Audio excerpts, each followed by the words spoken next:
Hello and welcome to Press TV News Analysis. I'm commentator. U.S. lawmakers' approval of a last-minute deal to avoid a so-called fiscal cliff.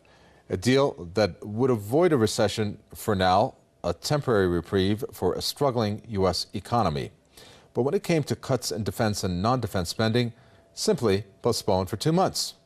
Well, in this news analysis, we will dissect this cliff, U.S.'s economy, and how at the heart of all of this should lie the American people, and whether they will be the ones who are going to pay the price once all the issues are resolved. On this vote, the yeas are 257. The nays are 167. The motion is adopted. Without objection, a motion to reconsider is laid on the table. A face-saving compromise for U.S. politicians. In a last-ditch effort, American lawmakers approved a controversial Senate bill aimed at staving off the swinging cuts and soaring tax rates of the so-called fiscal cliff. 172 Democrats and 85 Republicans voted in favor of the bill. The late-night House vote took place less than 24 hours after the Senate passed the measure in the pre-dawn hours of New Year's Day. But the question many ask is what on earth the months-long dispute over the measure means for Americans. This is activity to keep the mind of the public focused on irrelevant activities of the government. These problems could be solved overnight, but there's not the will to do that. Mr. Akaka. The agreement reached by the Senate would see tax rates rise for individuals earning more than $400,000 per year. The figure is higher than the $250,000 threshold originally demanded by President Barack Obama and his fellow Democrats. Thanks to the votes of Democrats and Republicans in Congress, I will sign a law that raises taxes on the wealthiest 2% of Americans, while preventing a middle-class tax hike that could have sent the economy back into recession and obviously had a severe impact on families all across America. All the same, it's not only affluent Americans who face tax rises. Under the new bill, taxes on 160 million Americans, many of them middle class or poor, will indeed rise by 2%. Supporters of the bill in both parties said it fell far short of a sweeping plan that combined tax changes and spending cuts to reduce federal deficits. It does little to actually address the deficit situation. And this is now the bigger talk in Washington is how is Washington going to cut down on its growing debt? Of course, this latest compromise, only cuts the debt about $650 billion. If this fiscal cliff did happen, it would have cut the deficit by about $4.6 trillion. So there's a huge difference there. America's deficit stood well above $1 trillion in 2012 for the fourth year in a row. The country's national debt is over $16 trillion now and is continuing to rise. The new legislation postpones for 2 months the deep federal spending cuts, a central worry of the fiscal cliff. Analysts warn that the delay could set up another fiscal cliff in late February. Let's find out what our guests think about this deal. Let me introduce them. We have Eric Draitser, who joins us. He's the founder of StopImperialism.com. From Washington, Rollin Amore. He's an economist and political commentator. And from London, we have Max Keiser, a journalist and broadcaster, joining us. Gentlemen, welcome. Rollin Amore, I'd like to start with you. Maybe you can explain this to us because, well, it seems like taxes have increased. Inheritance tax by 5% to 40%, capital taxes to rise, the payroll tax, holiday taxes for 160 million Americans to rise from 4.2% to 6.2%. So what was this thing that Obama was touting about that it was a victory for the middle-class Americans? Well, look, his contention has been this, that incomes of $250,000 and above should be taxed at a higher rate, both for capital gains, dividends, and also for income. The compromise was reached at $400,000 or $450,000 per family income. Basically, yes, indeed, the payroll taxes will be up by 2 percentage points across the board. But the real tax cuts that stayed in place from the original tax cuts are from incomes below $400,000. So there is a shift in the tax cut curve based on that. Max Keiser, lots of names have been thrown around about this deal. Reuters came out and said a dud on deficit front. Then we have this David Buick is a senior strategist at Cantor Index. A fudge deal is what he called it, and that there's going to be more deficit problems to come. What would you call this deal? Well, I think they need better metaphors than fiscal cliff. It's more like a bottomless pit. It's a bottomless pit of debt. You notice the debt numbers keep rising because there is no fiscal responsibility. And I noticed that Obama's big supporters in Hollywood and the hedge fund industries got huge tax breaks, tax subsidies. So if you're a friend of Obama, he gives you a big wet kiss and some free tax abatements.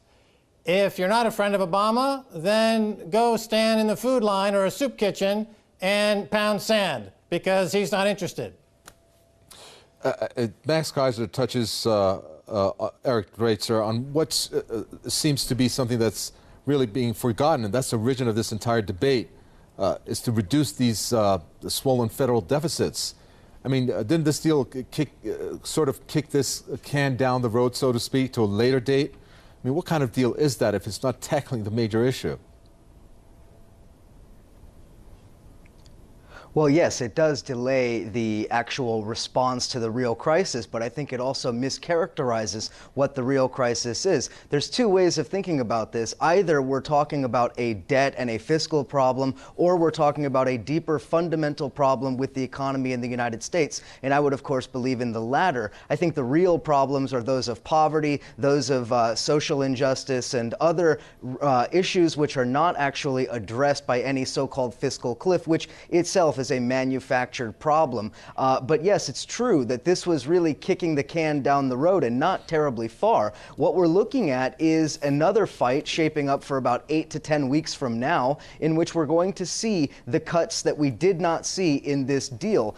There was much fear around Washington and around the country that in fact we would see savage cuts to the social safety net, to Social Security, Medicare, and other necessary social programs. And though we didn't see all of those cuts in this deal, it's likely that we will, because we have another manufactured crisis which has been set up, that being the debt ceiling and then the question of sequestration. And the sequestration issue, which is going to come up very soon, this is going to be where the Republicans and their Democratic co-conspirators are going to be able to gouge those economic rights that the American people have enjoyed for a generation or more. So that's really the issue here. It's not so much about the deal. And as Mr. Keiser was correct in pointing out, it is subsidies and bailouts and further giveaways to Obama's friends at Goldman Sachs, at JP Morgan, in Hollywood, and elsewhere. And I would also mention that there are many more sweet deals in there, such as extending the loopholes for offshore corporations,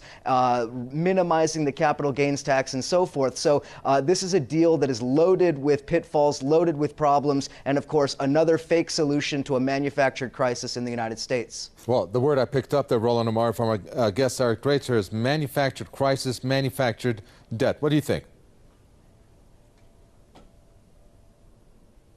Yeah, you know what? I have to agree with him, and I have to agree with Max. And basically, the crisis was manufactured. It was manufactured by Ben Bernanke. He's the first to coin the term. Look, our problems are deeper than this. They need to be addressed. The problems of spending, the problems of amassing more and more government debt exceed the fiscal cliff issue. It is somewhat of a smokescreen. But yes, in 2 months, we will have to start facing the sequestering, the mandated cuts. Max Keiser, let's talk about this spending. I mean, it's really not that complicated when you think about it in some respects, that pretty much isn't this because of Obama's spending? I mean, he's known to be the biggest U.S. president in terms of the biggest spender, $1 trillion again for the year, adding to the debt. And what is going to have Obama used as a platform in order for him to justify the spending, which seems like that's not something he's going to budge on? Well, Obama spends, for every tax dollar that's raised in America, Obama spends about $1.40. And that number keeps rising. And the country is diving into this bottomless pit of debt. And of course, the one thing that they won't cut, the biggest expense, is the Pentagon. And this is going to be a big problem now because China and Japan look like they're going to go on a war footing. And of course, America is allied with Japan, but China is the country that is financing America's debt. In other words, when America takes on more debt than they do able to collect in taxes, the difference is paid for and financed by China. So as long as China finances America, then America can continue to pretend as if they can spend more than they take in by an incredible percentage, one of the worst ever in the G20 countries, in the history of the G20 countries. But as soon as Japan and China start to get more actively involved in a hot war, not a currency war, but a shooting war, which looks like it's coming now in 2013, then we're going to see currency collapse. The US dollar will collapse because China won't finance it anymore. And that's the risk that we're talking about, the risk that Obama does not tell his population. And that's unconscionable. That's a lack of leadership. As an American, it's embarrassing to have a president who's such a coward, who won't talk to his people honestly about the true risks of his profligacy and his lack of leadership and who he's really working for. Vested interests of Wall Street, the entertainment industry, and the military contractors. I say to this guy, grow a pair, talk to the people like human beings, and don't be so quick to bomb people with drones instead of having a coherent foreign policy. Grow up. Let's expand on that more, Eric Draitser. I mean, one of the biggest areas is, well, they call it defense, really, but in some sense it should be called offense because the U.S., let's look at some of the announcements they have made. Their actual deployment of its troops to 35 African nations. And that, in some sense, is to counter China's influence. And that's as early as next year they're going to do that. For that matter, of course, their increase in Central Asia. And on last count, the U.S. military, well, they're deployed in 150 countries around the world. Shouldn't this area be on the chopping block?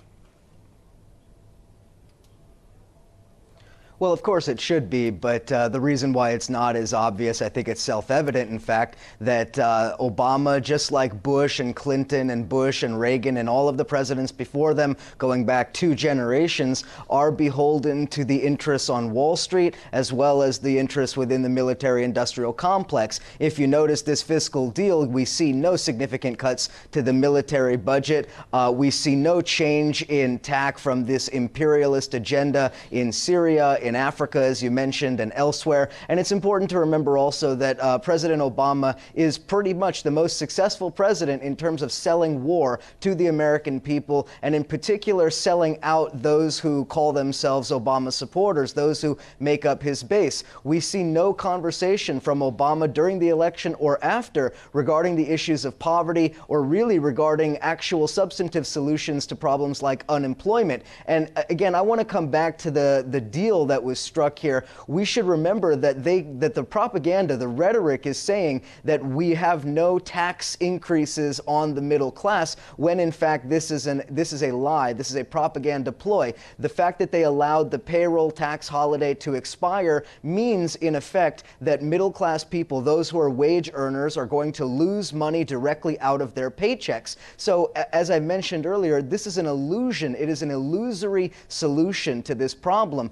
And just as we see with the sequestration issue, military spending, the Pentagon budget, and so forth, these will not be cut to any significant degree. Those programs that will be cut, will be gouged by Obama, will be things like food stamps, Medicare, and the other social programs which many people in this country truly depend on. And I choose not to get involved in these economic abstractions. I much prefer to talk about economic realism.